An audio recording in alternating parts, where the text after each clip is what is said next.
pelo menos é o que tensionamos. Queremos cumprir essa agenda de forma perfeita, amém? Normalmente, no final de cada jejum, seja no sábado, algumas vezes na primeira quarta depois do jejum, algumas vezes no primeiro domingo depois do jejum, a gente procura sempre trazer mensagens que vão ajudar-nos a nos estabelecermos, amém? Ajudar-nos a estabelecermos, porque, como nós sabemos, a jornada ela é contínua. A jornada ela é contínua. O jejum termina, mas a vida ela não termina, amém? O jejum termina, as lutas não terminam, o jejum termina, as tentações não terminam, as provações não terminam. Então é sempre bom a gente caminhar com a base e o fundamento da palavra no nosso coração, para que a gente erre, é assim que se diz, né? Erre, né? Erre, né? Vocês falam português melhor do que eu. Para que a gente erre o menos possível no nome de Jesus, amém? Então vamos bem rápido abrir a nossa Bíblia no livro de Romanos, capítulo número 7. Vamos ler um pouco.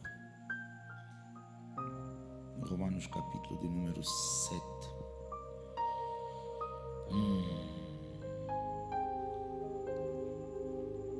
Versículo 4.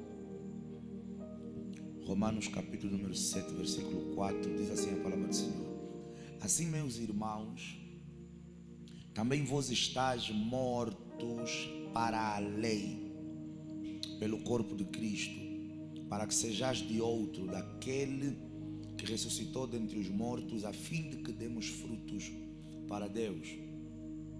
Porque quando estávamos na carne, as paixões do pecado, as paixões dos pecados que são pela lei, operavam em nossos membros para darem fruto para a morte.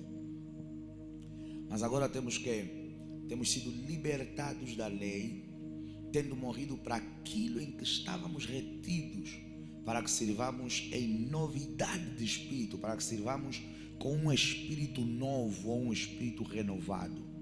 É a palavra que Paulo quer trazer ali. Para que sirvamos em novidade de espírito e não na velhice da letra. Que diremos, pois, é a lei pecado? De modo nenhum. Mas eu não conheci o pecado senão pela lei, porque eu não conheceria a concupiscência se a lei não dissesse não cobiçarás. Pastor, qual é a lei que Paulo está a falar aí? A lei mosaica, amém? A lei do Antigo Testamento, a lei que traz os mandamentos, amém? É dessa lei, a lei de Deus, que Paulo está a referir-se à igreja de Romanos, porque ali, como se estava a introduzir o cristianismo, havia a discussão se faria uma rotura. Ok, então se agora estamos em Cristo, abandonamos a lei? E Paulo está dizendo, não, a lei não é má. A lei que Deus nos deu, ela é boa, ela é perfeita, de tal maneira que se não fosse pela lei, eu não saberia o que é o pecado. Porque a lei que nos trouxe, é por meio da lei que nós recebemos os mandamentos do não matarás, do não cobiçarás a mulher do teu próximo, do não é a lei que nos traz esses princípios todos. Então Paulo está a dizer, a lei não é má. Vamos lá. Se não pela lei, porque eu não conhecia, ok. Mas o pecado, tomando ocasião pelo mandamento, operou em mim toda a concupiscência, porquanto sem a lei estava morto o pecado. E eu, em algum tempo, vivia sem lei, mas vindo o mandamento, reviveu o pecado e eu morri. Ou seja, vou explicar aqui o que ele está a dizer.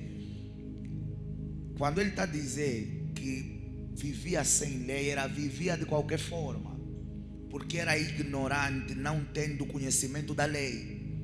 Então, quando cheguei a alcançar o conhecimento da lei, aquilo que eu achava ser normal, eu ativei a consciência de que isso é pecado. Hello? Porque mesmo nós que estamos em Cristo, quando viemos, tinham coisas, principalmente quem já veio para Cristo com idade adulta e não só, tínhamos coisas que lá fora nós fazíamos, que normalizávamos, mas quando começamos a chegar em Jesus, ativou uma consciência de que isso não é tão certo e eu preciso abrir mão disso. Amém ou não amém? É o que Paulo está a dizer. Eu vivia sem lei, mas quando alcancei o mandamento, então ativei a consciência de que aquilo é errado e eu não devo agir mais desse jeito, eu não devo agir mais dessa forma. Reviveu o pecado e eu morri. Vamos lá. E o mandamento que era para a vida, achei eu que me era para a morte. Porque o pecado, tomando ocasião pelo mandamento, me enganou e por ele me matou. E assim a lei é santa, e o mandamento santo, justo e bom. Logo tornou-se-me o bom em morte, de modo nenhum. Mas o pecado, para que mostrasse pecado, operou em minha morte pelo bem, a fim de que pelo mandamento o pecado se fizesse excessivamente maligno. Porque bem sabemos que a lei é espiritual, mas eu sou o quê? Eu sou carnal, vendido sobre o pecado. Porque o que eu faço, como agora Paulo já tinha consciência do certo e do errado, ele sabe que tem algumas coisas que ele próprio faz e que ele próprio o quê? Não aprova. Pois o que quero, isso não faço, mas o que eu aborreço, muitas das vezes é o que eu acabo fazendo. Eu, Paulo, tenho atitudes que eu próprio reprovo, e surpreendentemente há dias que eu quero fazer algo e eu acabo que não fazendo. E aquilo que eu aborreço e não quero fazer, é exatamente isso que eu acabo fazendo. Vamos lá. E se faço o que não quero, consinto com a lei que é boa. Por quê? Porque a lei aponta também para os nossos erros, para as nossas falhas, para as nossas imperfeições. Então o que Paulo está a dizer? A lei está certa. A lei de Deus está certa. Os mandamentos de Deus estão certos. Porque existem coisas que eu preciso controlar e policiar. Vamos lá. Próximo versículo.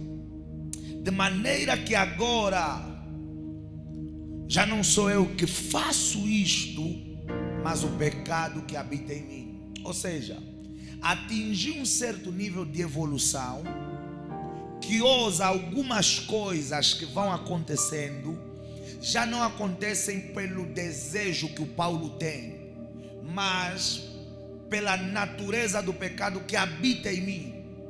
Então, como eu sou um ser humano imperfeito, existem algumas sementes que ainda existem nesse homem chamado Paulo. Amém? Vamos lá. Porque eu sei que em mim, isto é, aonde? Aonde? Vamos lá, aonde? Não, aqui tem mais de 5 pessoas, podia se ouvir melhor. Aonde? Na minha carne não habita o quê? Bem algum. E com efeito, o querer está em mim, mas não consigo realizar o bem. Porque não faço o bem que quero, mas o mal que não quero. Ali o certo seria, muitas das vezes acabo fazendo. Porque nem sempre Paulo e nós cometemos o mal que não queremos. Algumas vezes cometemos o quê? O mal que não queremos, o pecado. Não é sempre que fazemos, amém? Então o correto aí seria mas o mal que não quero é, mas o mal o quê? Que não quero algumas vezes o faço. Isso. Paramos aqui no versículo 20. Ora, se eu faço o que não quero, agora que já estou iluminado, agora que já tenho Cristo, agora que já tenho a consciência da verdade, que eu não devo matar, que eu não devo roubar, que eu não devo cobiçar, que eu não devo me prostituir, que eu não devo idolatrar, que eu não devo andar em casas escuras, e etc, e etc, e etc. Ora, se eu faço o que não quero, já não o faço eu. Mas agora essas coisas quando acontecem, desculpa, por quê? Por causa da natureza do pecado que habita em mim. Deixa eu explicar uma coisa, amados no Senhor. Este capítulo, ele é um pouco complexo, porque se a pessoa não é a interpretação correta do que está ali escrito, do que Paulo está a falar, vai dar a impressão de que Paulo está a dizer assim: não, eu estou a pecar, não é porque eu quero pecar, então eu posso pecar.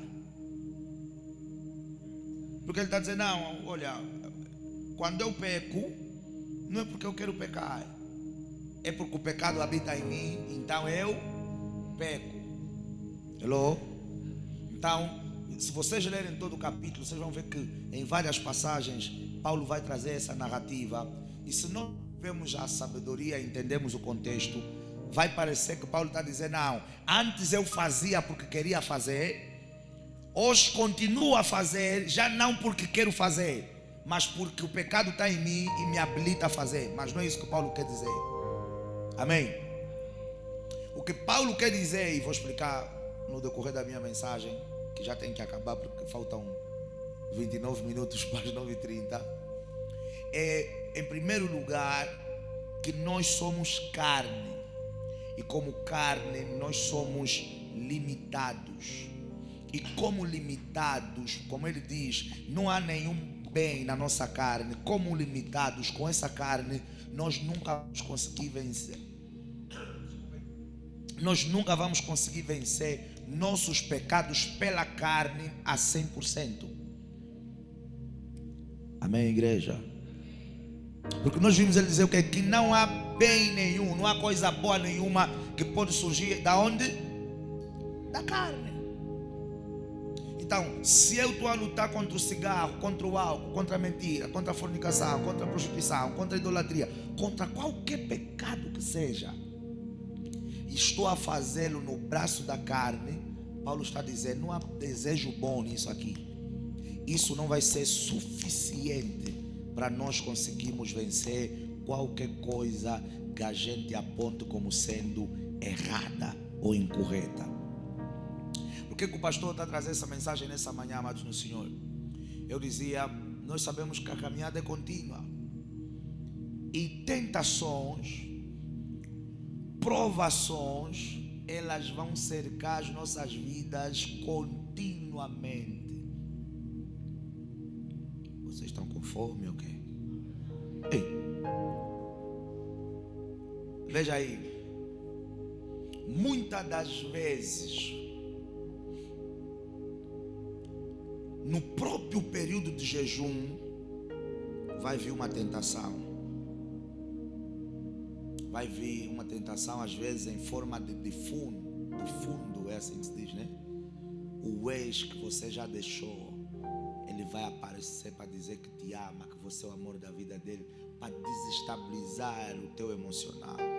Às vezes é a ex. Hello? Às vezes é uma proposta, às vezes pode ser qualquer coisa, um desejo, um pensamento, alguma circunstância que pode nos desviar do objetivo, do foco, do propósito e fazer com que voltemos contra Deus. Quando às vezes não acontece no próprio período do sacrifício, às vezes virá na jornada depois do sacrifício.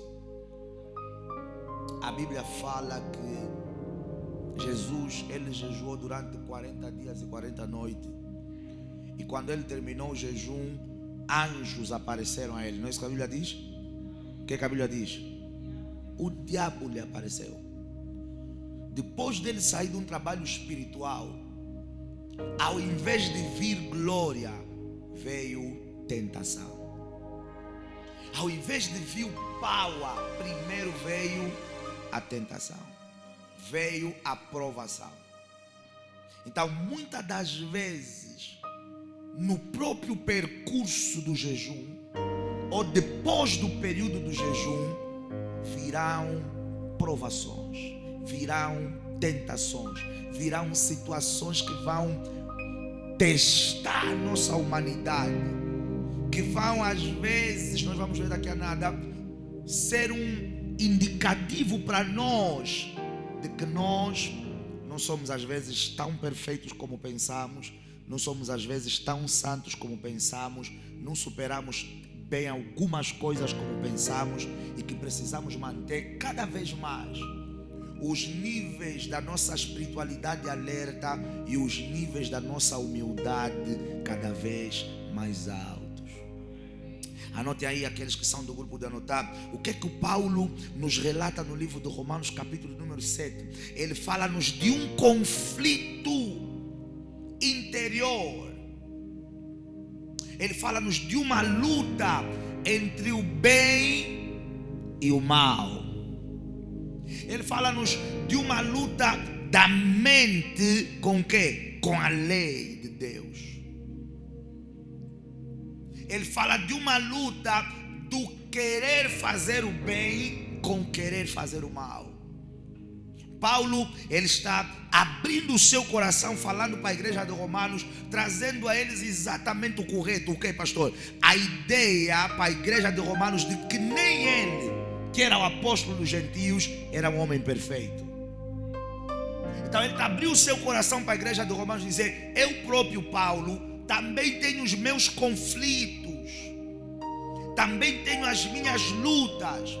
E sabe o que acontece comigo? O que acontece comigo é isso, que muitas das vezes o bem que eu quero fazer, não faço, e o mal que eu não quero fazer, acabo cometendo.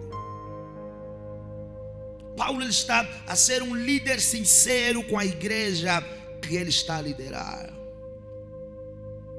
Ou seja, o que Paulo vai falar ou trazer para a igreja de Romanos? Uma luta, veja aí, entre a aplicação da lei de Deus com o alinhamento com a lei do pecado.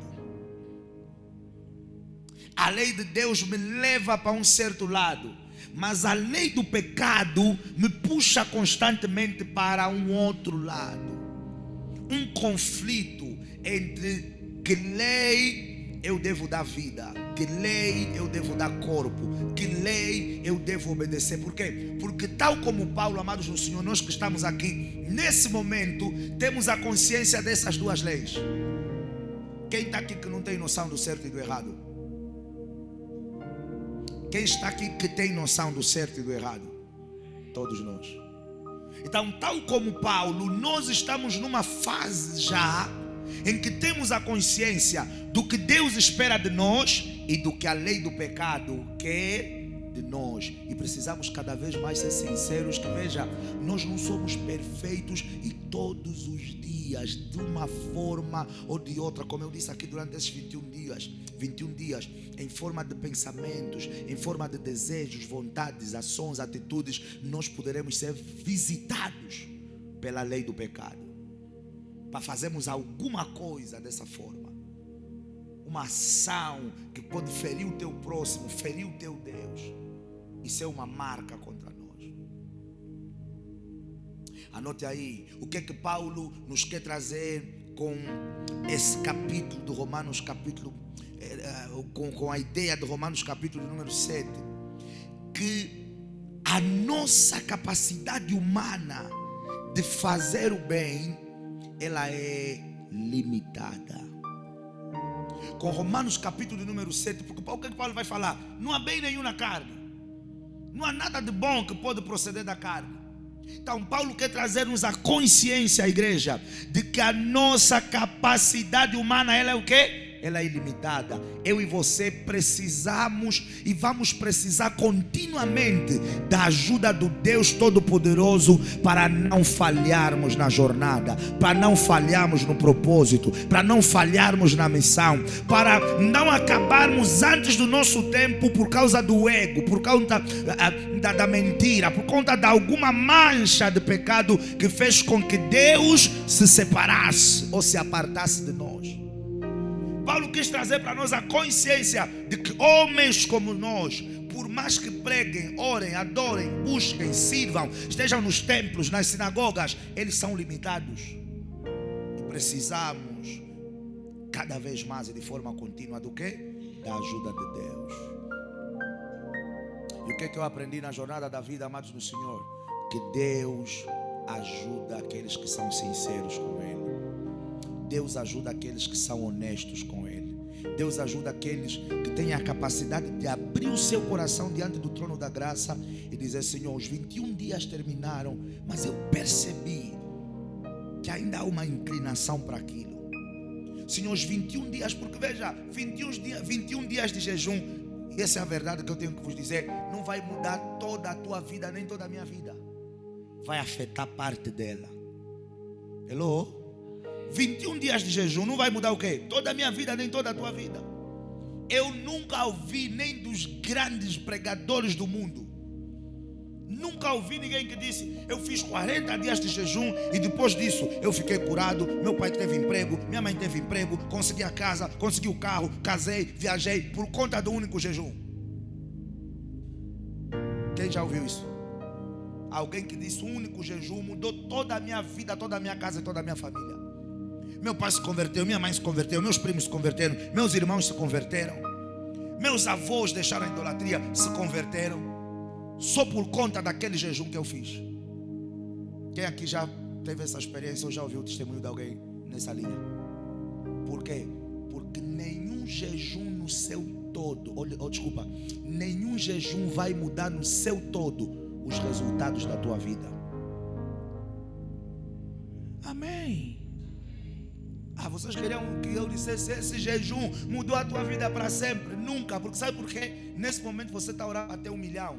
Quando você começar a faturar 1 milhão, vai orar para ter 2 milhões. Quando você começar a faturar 2 milhões, vai orar para ter 5 milhões. Quando começar a faturar 5 milhões, vai orar para 10 milhões. Nenhum jejum vai mudar a tua vida para sempre. Porque enquanto eu e você estivermos vivos, há sempre, se formos ambiciosos, há sempre um novo nível em alguma área da nossa vida que vamos querer aceder.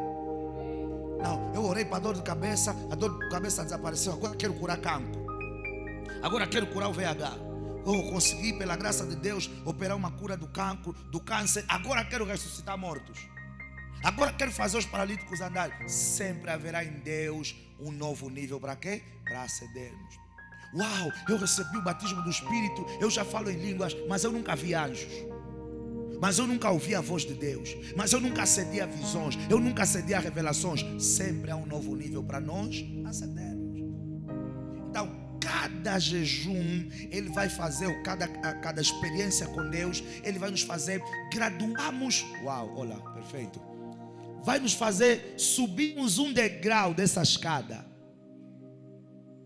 Só que quando você pisa o primeiro degrau, você não pode esquecer que ainda existem muitos degraus até você chegar na estrutura perfeita do avanço e do progresso. Ainda há degraus para a nossa evolução como seres humanos. Ainda há degraus para a nossa evolução como seres humanos. Então Paulo vai trazer para nós a ideia, amados no Senhor, de que a nossa carne ela é limitada. E na limitação da nossa carne, nós não vamos conseguir vencer todas as dificuldades e deficiências que temos.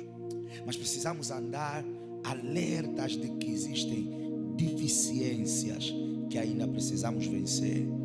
Precisamos andar com a consciência de que todos os dias, amados no Senhor, o pecado vai nos visitar, tentações vão nos visitar, provações vão nos visitar. E por isso nós não podemos sair desse jejum. Veja, nós não podemos sair dessa peregrinação que estamos a fazer e baixar guarda. Nós vamos precisar continuar a orar e a lutar, a buscar e a servir para a nossa evolução espiritual e para, acima de tudo, a nossa evolução como seres humanos. Para a nossa evolução como quê? Como seres humanos. Eu terei um dia, um pouco mais de tempo para poder falar sobre isso e falar-lo mais profundo, para vocês poderem entender o quão importante é aquilo que Paulo está a dizer, cumprirmos a lei de Deus. Porque veja, vocês nunca se questionaram o porquê que a mulher tocou na orla do vestido de Jesus?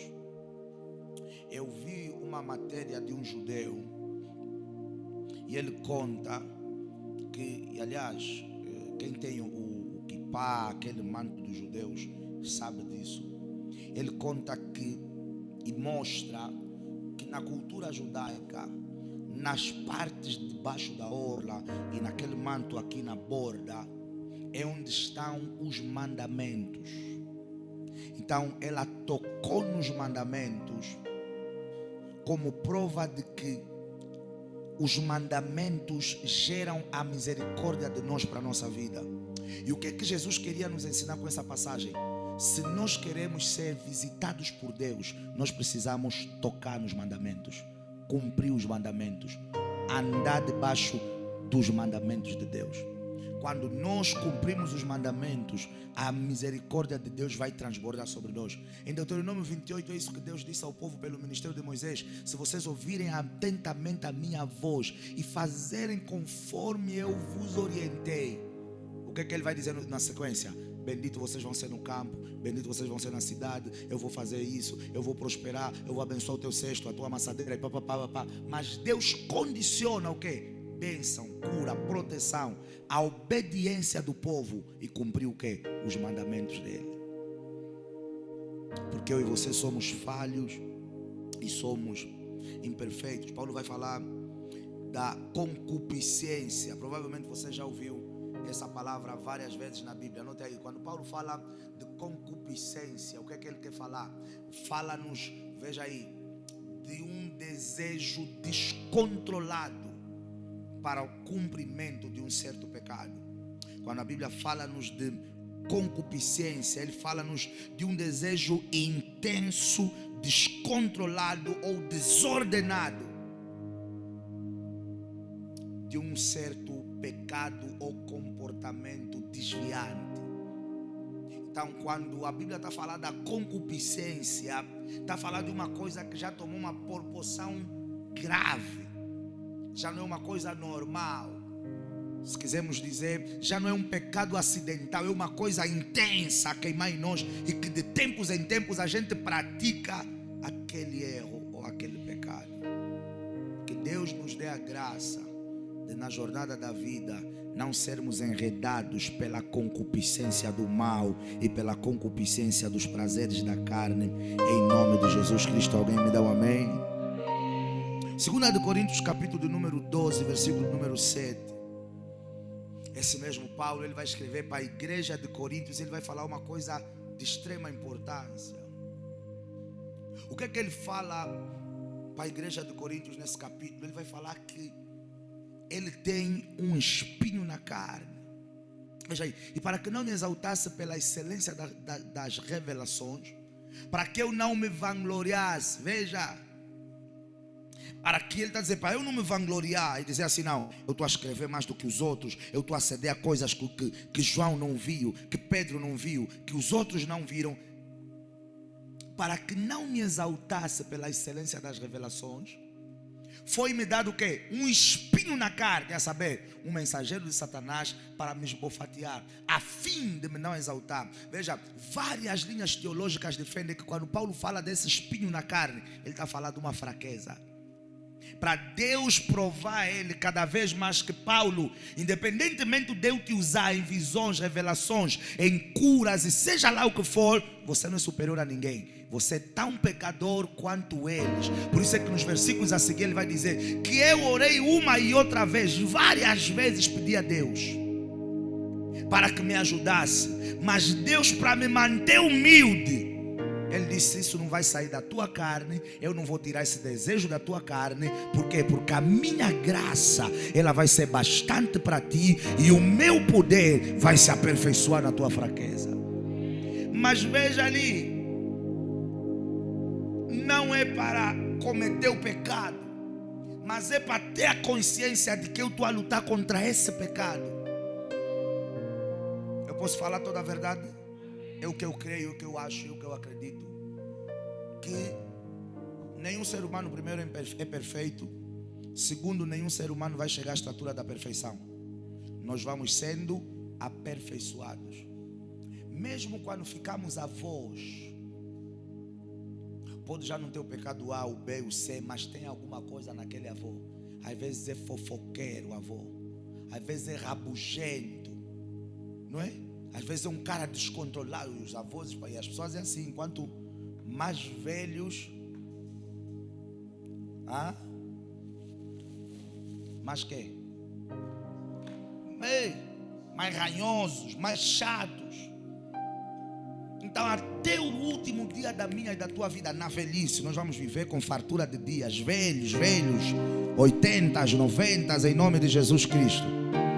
Até o último dia da minha e da tua vida, na velhice, vai ter alguma coisa que Deus vai deixar na nossa carne para manter o nosso estado de humanidade e de humildade. Para nós reconhecermos cada vez mais que nós somos falhos e que dependemos dele e que precisamos da ajuda dele para caminharmos o quê? De forma perfeita. Paulo disse: eu orei para Deus tirar esse espinho da minha carne. Eu orei várias vezes, mas Deus não tirou o espinho, mas disse: a minha graça te basta. Paulo, você vai andar consciente de que você é um homem falho, de que você é um homem pecador, de que você é um homem que tem uma luta aí contigo, mas você opera debaixo do favor e da misericórdia de Deus. Ou seja, o que te habilita a fazer o que você faz não é a tua sabedoria, não é a tua unção, é a minha misericórdia. Mas Paulo tinha uma coisa, amados do Senhor, que era a consciência de que esse espinho existia onde? Na carne dele, primeiro. A segunda coisa que Paulo tinha era o desejo de se ver livre desse espinho. Por isso ele fazia o quê? Orava contra ele. Então, quando alguns espinhos vêm na própria jornada do jejum, depois da jornada do jejum, não é para nós abraçarmos, é para nós chegarmos a Deus e dizer: Senhor, eu identifiquei um novo espinho, eu identifiquei aquele espinho, eu estou a sentir essa semente, eu estou a perceber esse desejo, eu estou a ver uma inclinação para isso. Senhor, tira de mim isso e não me deixa falhar como Sansão falhou, não me deixa falhar como Demas falhou, não me deixa falhar como outras pessoas que caminharam contigo e falharam. Nós infelizmente estamos com uma infelicidade na família. Então ontem, depois do culto, eu fui ao óbito e encontrei muita gente que por acaso, ontem diferente de antes de ontem, encontrei muita gente que por acaso faziam anos que eu não via e tal. Então saudávamos, conversávamos e tal. E uma das pessoas que eu deparei com ele ali por volta das 23 horas e pouco, deparei-me com alguém que eu já não via há algum tempo. Então a gente saudou e fomos conversando. E tem aquela tendência de você perguntar: e o Francisco, e o Antônio, não sei o quê. E ele me disse: olha, eu passei ali em Tempos e vi o portão, vi uma coisa aí no portão. Falei: esse camarada está aqui. Eu não sabia que tinha se tornado pastor e tal. O fulano é que me disse, não sei o que. Eu disse: olha, é a nossa casa e tal. E essa pessoa é da Igreja Universal.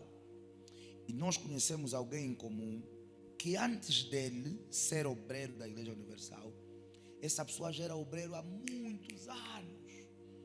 Eu ainda tinha, 16, 17, 18 anos, e esse cara já era obreiro. Vocês me ouvem às vezes falar dos caras que falam cara e que não tinham passaporte e tal. Essa era uma dessas pessoas. Nem bilhete tinha, porque em 2000 nos anos idos, aí em 2000, vamos lá ver, 4, 5, 6 e até muito antes disso, vocês, quem tratou o bilhete nessa altura, sabe que tratar bilhete era difícil, né? A gente tinha que chegar às vezes, lembram, né? 3 horas da manhã, 4 horas, ou chegar meia-noite, colocar uma pedra. Alguns não sabem dessa experiência, tá vendo? Alguns não sabem disso. Hoje vão na identificação, sentam no banco, tiram senha e não sei o quê. Não, nossa senha era pedra.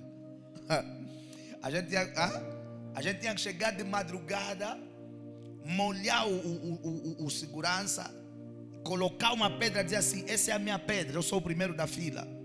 Então ias para casa dormir e acordar, sei lá, 4 horas, 5 horas para vir ficar na tua pedra. Porque alguns faziam o quê? Já dormiam ali ao lado da pedra. Quem se lembra dessa fase? Ok. Então, bilhete de identidade, alguns anos atrás, sei lá, 20 anos, 25 anos atrás, era uma coisa difícil de se tratar. Amém ou não amém? E esse camarada na altura, o obreiro, ele já falava: cara, aí rapaz, nós falamos: cara, você nem bilhete tem. Como é que você foi para o Brasil? Se você nem bilhete tem. Então é ali que surgiu essa piada, porque eu conheci alguém na pele que era mais brasileiro que os brasileiros e não tinha bilhete de identidade. E eu perguntei: então, e o fulano continua lá como obreiro? Ele falou: parece que na Universal, não sei bem, foi o que eu interpretei do que ele me disse. Ele me dizia assim: colocar aquela gravata, eu deduzo que no ato da consagração parece que dão uma gravata, né? Não sei, se mandam comprar. A gravata é um simbolismo da tua função, da tua posição. Ele dizia: não, meu irmão, colocar aquela gravata e estar aí naquela posição é uma coisa, mas agora viver a vida daquela posição é outra coisa. Eu, em tempos, encontrei-me com ele no sítio X e ele estava a beber. Nós não éramos obreiros, éramos campomboritos. E ele já era obreiro, já era o cara, está amarrado. Sai dele, Satanás. Ele já tirava Satanás das pessoas. E como é que ele ficou assim? Ele disse: fulano abandonou a igreja. Ele era um homem devoto a Deus. Estamos a falar nos anos, sei lá, já nem me lembro, 2005, 2006, por aí. O cara era devoto a Deus, servia a Deus com honra, com reverência. E essa pessoa me dizia: não, eu encontrei-me com ele agora beber, mesmo já bebe na rua, com cerveja na mão e tal, abandonou a fé, abandonou a igreja. E muitas das vezes isso acontece por quê? Porque nos períodos de consagração, ou depois dos períodos de consagração, ou na jornada da vida, nós não vigiamos quando as tentações, quando as provações vêm sobre nós. Nós queremos assumir, às vezes, a posição de super-homem. Por isso é que Deus em Paulo deixou o quê? O espinho dele, para Paulo perceber: você não está tão curado como você pensa. Você não está tão tratado como você pensa. E quando você, veja, ativa essa consciência, você vai continuar, nós vamos continuar a orar, a trabalhar com Deus para melhorarmos aquilo que nós percebemos que ainda não está correto em nós. Por que o pastor está a trazer essa mensagem? Porque eu sei que depois dos períodos de jejum, por exemplo, na Xer, depois dos períodos de jejum, às vezes perdemos pessoas. Às vezes desaparecem. Uma pessoa que ficou 21 dias contigo, o que você vai justificar uma pessoa que ficou 21 dias a jejuar? Alguém estava a jejuar 10 dias, 15 dias, de repente desapareceu. Às vezes é provação, às vezes é tentação. Eu já falei com alguém, algumas vezes já falei com pessoas aqui na igreja, em vários jejuns, que me disseram: não, aconteceu isso. Olha, nem vou distante. Essa semana falei com alguém, a pastora estava comigo, que disse: não, e a pessoa aí, e tal. Não, pai, a pessoa não está viva, porque essa semana aconteceu não sei o que, então a pessoa cancelou o jejum. A tentação, hein? Pastora, lembra da chamada? E atendo e perguntei por alguém. A tentação vem. E é alguém que Deus já está a falar para o teu destino, para o teu propósito. Você acha que Satanás vai dizer: vai, avança e progride? Ele vai tentar se manifestar de uma forma ou de outra para cancelar a tua ascensão. Mas nós não vamos falhar na nossa ascensão no nome de Jesus. Nós não vamos falhar na nossa jornada. Nós não vamos falhar na nossa missão. Nós não vamos falhar na nossa caminhada. Porque Deus nos vai ajudar na honestidade e sinceridade do nosso coração em nome de Jesus. Então a pessoa disse, não, a pessoa teve um problema assim, uma situação. Então fez o que não tinha que fazer e tal. Por isso cancelou o jejum. Não só cancelou o jejum, deixou de vir para a igreja. Estamos a crer em Deus que vai vir no encerramento. Meu primeiro caso, já tive um outro caso de alguém que eu próprio falei com a pessoa diretamente. Ah, não, pai, aconteceu não sei o que, então eu preferi que não sei o que, parei o jejum.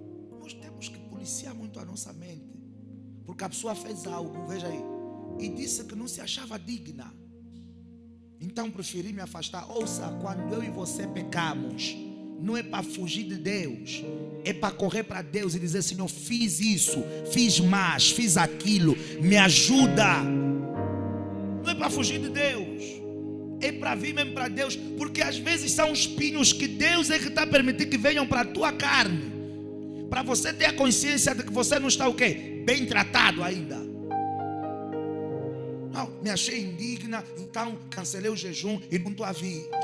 Isso é semente do capeta. Isso é semente do diabo. Alguns anos atrás aconteceu com uma outra pessoa. Não, pai, pastor, não estou mesmo a participar do jejum porque estava a jejuar e não sei o que. Passei no sítio X, bebi uma cerveja, então cancelei o jejum. Deus está a te dar uma prova de que isso é algo para você não ignorar, porque essa semente ainda está ali. E o que é que vai acontecer? Você cancela um jejum de 21 dias porque na primeira semana bebeu cerveja. O que é que vai acontecer? Você vence o vício? Não. Você está agora a ativar o quê? A lei do pecado. Porque você já não está a focar na lei da espiritualidade, você foca na lei do pecado. Então você bebe. E daqui a nada você volta ao estado pior de alcoolismo. O que é que nós temos que fazer? Quando escorregamos em algum erro, vamos para o altar de Deus, confessamos, pedimos ajuda de Deus e continuamos a caminhada. Porque até morrermos, o inimigo vai sempre trazer coisas na nossa caminhada e na nossa jornada. E eu e você não podemos permitir que isso nos afaste de Deus e roube a manifestação da glória de Deus sobre a nossa vida. Deus é um Deus de bondade, de amor e de misericórdia. No livro de Lamentações, se a memória não me falha, capítulo de número 3, no versículo de número 22, vai dizer que as misericórdias do Senhor, elas não têm fim. E elas são o quê? A razão, a causa pela qual eu e você não somos o quê? Não somos consumidos.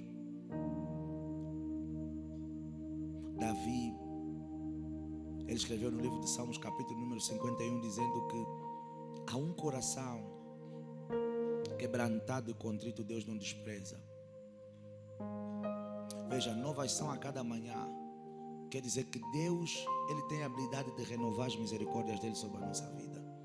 Mas nós precisamos andar como Paulo, com a consciência de que existe a lei do pecado tentando nos atrair para nos afastar da lei de Deus.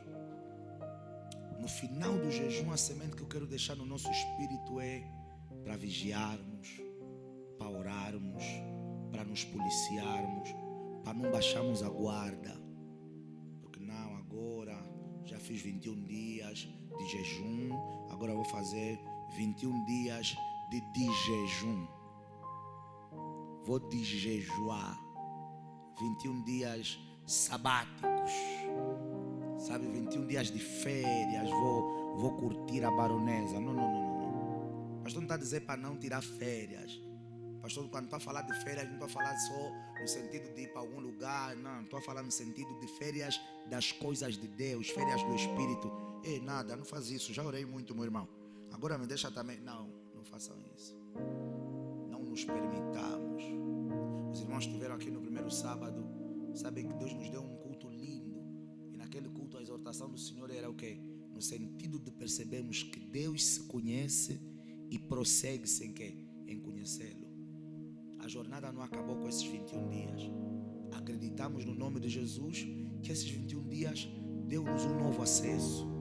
mas a jornada ela ainda continua. E vamos vigiar e orar pela força do nosso Deus para continuarmos o mais imaculados possível nessa jornada, no nome de Jesus Cristo. Eu posso ouvir o amém da igreja? Celebra o nome do Senhor Jesus. Coloque-se em pé. Isso, coloque-se em pé.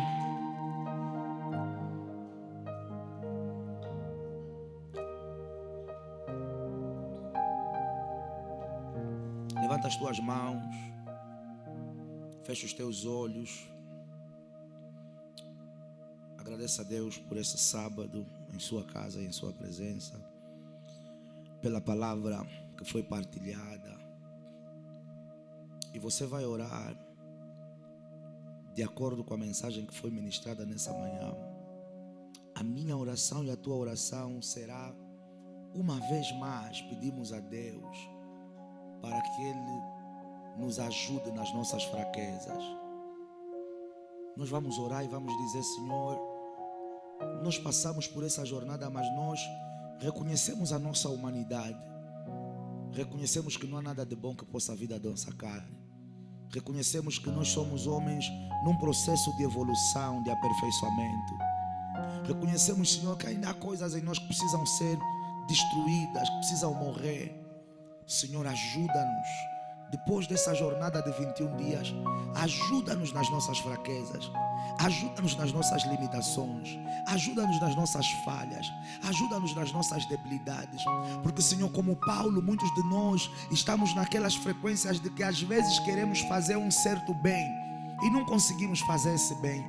E quando não, o mal que às vezes nós não queremos fazer, é esse mal que acabamos fazendo. Às vezes eu já disse: eu já não vou fumar, eu fumo. Eu já não vou beber, eu bebo. Eu já não vou mentir, eu minto. Eu já não vou invejar, eu invejo. Eu já não vou roubar, eu roubo. Eu já não vou me prostituir, lá estou eu a me prostituir. Eu já não vou adulterar, eu adultero. Eu já não vou fornicar, eu fornico. Eu já não vou fazer aquilo e eu volto a fazer aquilo que eu disse que eu já não faria. Porque há vezes que a lei do pecado parece que fala mais alto do que a lei de Deus. Às vezes a vontade da minha carne parece que ela está a falar mais alto do que a vontade do meu espírito. Pai, eu reconheço a minha pequenez, eu reconheço as minhas limitações, eu reconheço as minhas falhas, eu reconheço a minha insuficiência. Senhor, eu não quero ficar nesse ciclo de anda 2 semanas bem e fica uma semana mal, anda um mês bem e fica um mês mal. Senhor, eu não quero ficar nesse ciclo de repetir os erros. Eu sou tua casa, eu sou tua morada, eu sou tua habitação. Eu não quero ser conhecido como um homem, como uma mulher que tinha potencial para mais, que podia ir além, que podia reinar em Deus, mas não reinou, porque a lei do pecado falou mais alto, porque a lei da carne falou mais alto, porque a concupiscência falou mais alto, porque a mentira falou mais alto, porque os males falaram mais alto. Senhor, eu não quero ser conhecido como o homem que falhou, como a mulher que falhou, porque não combateu o que tinha que combater, porque não rejeitou o que tinha que rejeitar, porque não abriu mão do que tinha que abrir mão, porque não abandonou o que tinha que abandonar. Senhor, eu não posso ser e não quero ser conhecido como o homem que falhou, como a mulher que falhou, porque não teve força suficiente para dizer não a coisas que tinha que dizer não, há lugares que tinha que dizer não, há pessoas que tinha que dizer não, há ações e atitudes que tinha que rejeitar. Pai, nessa manhã, ajuda-me, Senhor, a caminhar contigo de forma mais perfeita possível. Ajuda-nos, Senhor, a não voltar para os lamaçais que já saímos, para as transgressões que já saímos, para os erros que já saímos, para os níveis de impureza, de imoralidade que conseguimos vencer. Pai, as sementes que ainda residem em nós, ajuda-nos a vencê-las. Senhor, eu não quero ser uma vergonha para o céu, eu não quero ser uma vergonha para o teu reino, eu não quero ser uma vergonha para a minha casa e para a minha família. Eu não quero ser uma vergonha, Senhor. Eu não quero ser um motivo de dor para o coração de Deus. Senhor, eu não quero que olhes para mim dizendo assim: esse meu filho seria grande, mas a lei do pecado lhe dominou. Essa minha filha seria grande, mas a lei do pecado lhe venceu. Eu não quero ser aquele que vai trazer vergonha para a casa do Pai por causa do ego, por causa da vaidade, por causa da soberba, por conta da vanglória, por conta da mentira, por conta da prostituição, por conta de qualquer coisa que seja. Eu quero ser um vaso de honra na tua casa. Eu quero ser um vaso de honra nas prateleiras do divino. Pai, ajuda-me, Senhor. Sustenta-me nas fraquezas. Dá-me a força necessária para que eu consiga fugir da aparência do mal. E quando eu cair, e quando eu falhar, que eu não fuja de ti, que eu fuja para ti, que eu fuja para o teu colo, que eu fuja para os teus braços, que eu tenha a humildade de abrir o meu coração e dizer: Senhor, eu voltei a pensar naquilo, eu voltei a agir daquela forma, eu voltei a desejar aquilo, eu voltei a desenvolver aquele comportamento. Pai, nesses 21 dias, nós não viemos só para avançar financeiramente, nós não viemos só para avançar profissionalmente, academicamente, maritalmente, nós viemos para a evolução do homem que temos sido. Nós viemos para um avanço moral. Nós viemos para um avanço espiritual. E nessa manhã, uma vez mais, nós estamos aqui expostos à tua palavra para reconhecer a nossa pequenez, as nossas limitações. Senhor, cubra-nos com a tua misericórdia. Cubra-nos com a tua misericórdia. Aperfeiçoa-nos pelo teu Espírito. Aperfeiçoa-nos pela tua graça. Ajuda-nos na caminhada. Ajuda-nos na jornada.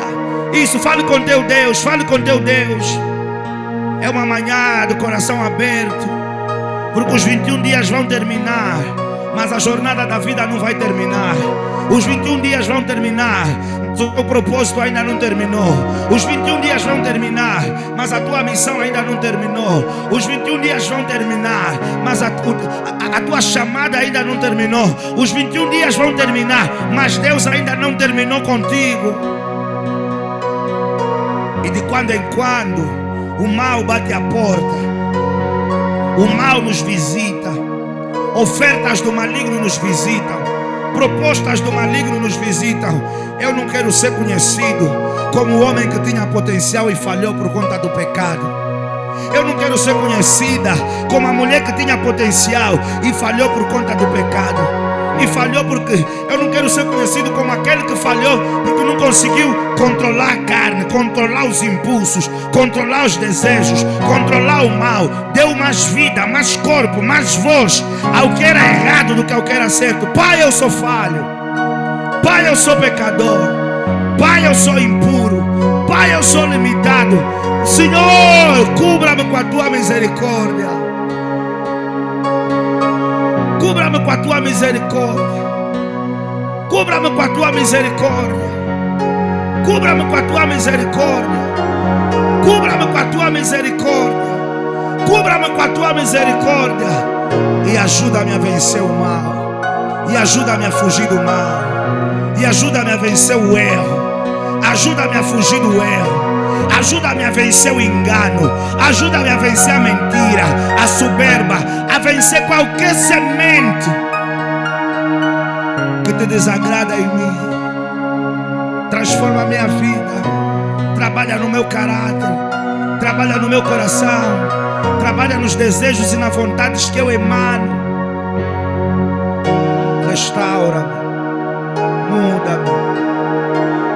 Faça a tua boa obra em mim. Faça a tua boa obra em mim.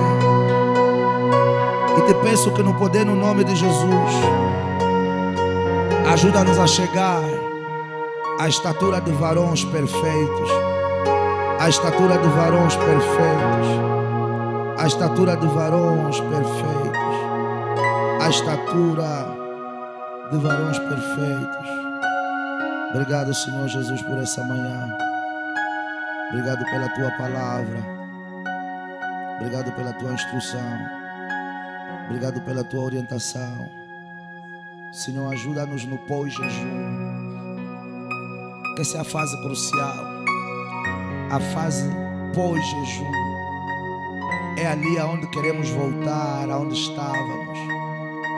É ali que a carne te diz assim: não, você já não está a sacrificar. você pode fazer um pouco daquilo, você pode praticar um pouco daquilo, você pode se comportar um pouco daquele jeito. Senhor, a fase pós-jejum é a fase mais crucial. É a fase que temos que manter-nos alinhados e firmes naquilo que Tu queres para nós.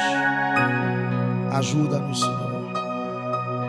Nós reconhecemos a nossa limitação, reconhecemos as nossas insuficiências e a nossa pequenez, e Te pedimos, Espírito Santo, ajuda-nos. Não Te afastes de nós, não Te detenhas de nós, não Te apartes de nós. Faça em nós a Tua boa obra, meu Pai, e cubra-nos continuamente com as multidões das Tuas misericórdias. Em nome de Jesus Cristo, nós dizemos amém. E a igreja aplauda o nome do Senhor Jesus Cristo.